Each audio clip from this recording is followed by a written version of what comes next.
Jangan lupa subscribe channel YouTube TVRI Bengkulu, like, komen, dan nyalakan notifikasinya.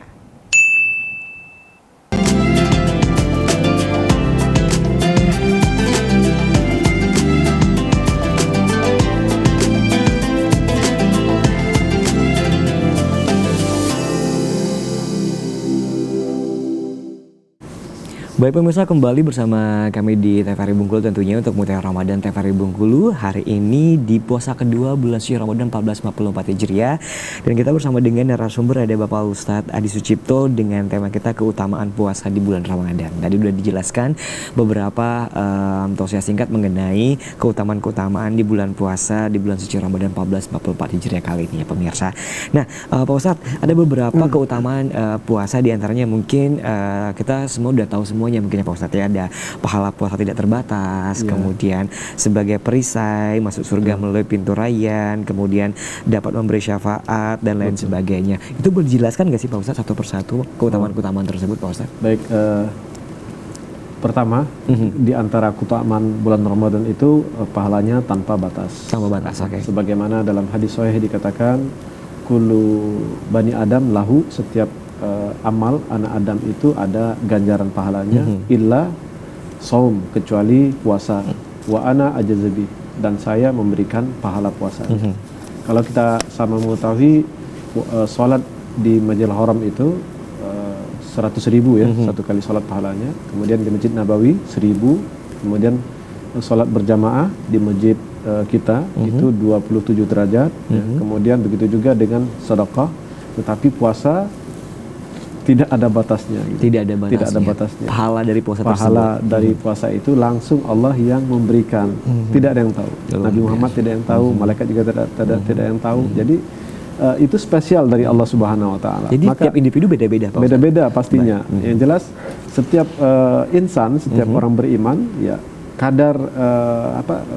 kadar kualitas daripada puasanya hanya dia dan Allah yang lebih mengetahui. Ya, Allah Maha mengetahui apakah dia puasa secara baik dan zahir benar ataupun batin juga. Kemudian apakah hanya sekedar menahan nafsu dan lapar, pandangannya, hatinya terbersit ya, sampai niatnya semuanya mengharapkan ridho Allah atau tidak. Itu ada tingkatan-tingkatannya juga. Maka Allah yang lebih mengetahui hal itu. Jadi memang puasa tanpa batas ya. Jika Allah misalkan kita puasa, kemudian kata Allah puasamu luar biasa, kemudian pahalanya surga Firdaus. Bisa nggak demikian? Kalau sudah Allah berkehendak ya tidak ada yang bisa mengelak gitu. Kemudian yang kedua, puasa al-junnah. Puasa itu adalah perisai. Jadi ketika orang berpuasa menjadi tameng puasa itu. Tameng baginya untuk tidak melakukan perbuatan maksiat. Misalkan seseorang sedang tidak puasa, kemudian ada keinginan untuk melakukan maksiat, ya. Kemudian ya dia entah maksiat yang mungkin dari lisannya, ngomongin orang gitu ya, memfitnah dan lain-lain, belum lagi matanya, kemudian tangannya gitu. Nah, ini tanpa waktu dia tidak puasa, dia ya enjoy aja gitu ya. Nah, tapi ketika orang berpuasa, anak soim gitu, saya puasa gitu. Masa saya puasa tapi saya melakukan dosa gitu. Jadi ada perisai di situ. Tapi perisainya ada yang tipis, ada yang tebal.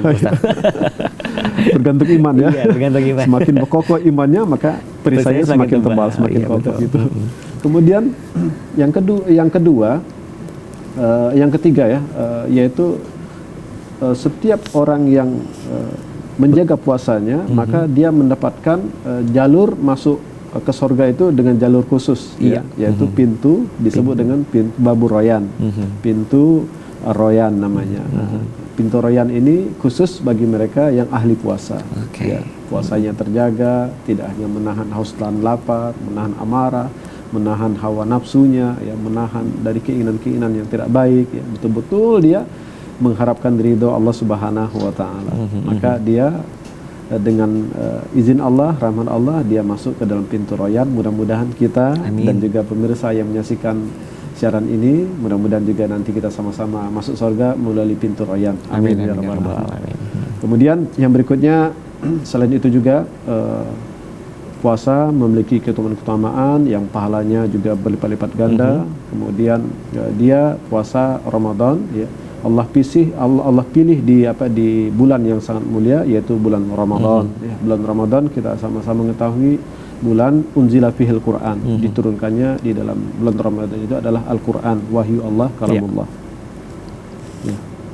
Kemudian puasa juga menembus dosa itu seperti apa Pak Ustaz? Oh iya, puasa menembus dosa. Jadi dalam hadis sahih yang diriwayatkan oleh Imam Bukhari dan Muslim juga dikatakan, man shoma Ramadan imanan wahtisaban ghufira lahu ma taqaddama min dzanbi. Barang siapa yang berpuasa tentu siang hari ya. Mulai dari terbit fajar sampai terbenam matahari, kemudian dengan betul-betul penuh iman. Nah, penuh iman di sini maksudnya kondisi apapun dia tetap berpuasa selama dia tidak sakit parah ya, atau dalam keadaan musafir ataupun dalam keadaan haid nifas bagi perempuan. Kondisi waktu itu panas. Nah, ini kan kebetulan nih di Bengkulu panas beberapa hari ini. Panasnya luar biasa, kemudian belum lagi cuaca yang kurang baik ya untuk kesehatan. Tetapi dia tetap optimis bisa melakukan ibadah puasa dengan sebaik mungkin meskipun panas. Maka dengan penuh keimanan dia, maka dia berpuasa wahtisaban. Wahtisaban ini betul-betul mengharapkan ridha Allah. Perhitungan dia. Dia tidak mau nilai-nilai pahala puasanya itu berkurang ya, karena ada amalan-amalan yang kurang baik. Nah, wahtisaban ghufira lahu ma taqaddama min dzanbi, maka Allah akan ampuni dosa-dosa yang telah lalu. Jadi ini puasa Ramadan termasuk juga nih puasa di siang hari, di malam hari pun digugurkan dosa-dosanya. Amin. Nah, lewat apa? Man qama Ramadan, barang siapa yang sholat malam tarawih ya, melakukan amal-amal soleh di bulan Ramadan, tadarus, baca Quran dan seterusnya, dengan penuh iman dan penuh perhitungan, termasuk dia mengejar Lailatul Qadar nantinya. Amin, Nah, amin. maka diampuni dosa-dosanya yang telah lalu. Oke, baik Pak Hasan. Masya Allah, luar biasa ya keutamaan dari bulan suci Ramadan tentunya. Pemirsa di rumah, nanti kita akan kembali tentunya di Mutiara Ramadan TVRI Bengkulu. Itu jeda iklan terlebih dahulu. Tetap bersama kami di Mutiara Ramadan TVRI Bengkulu.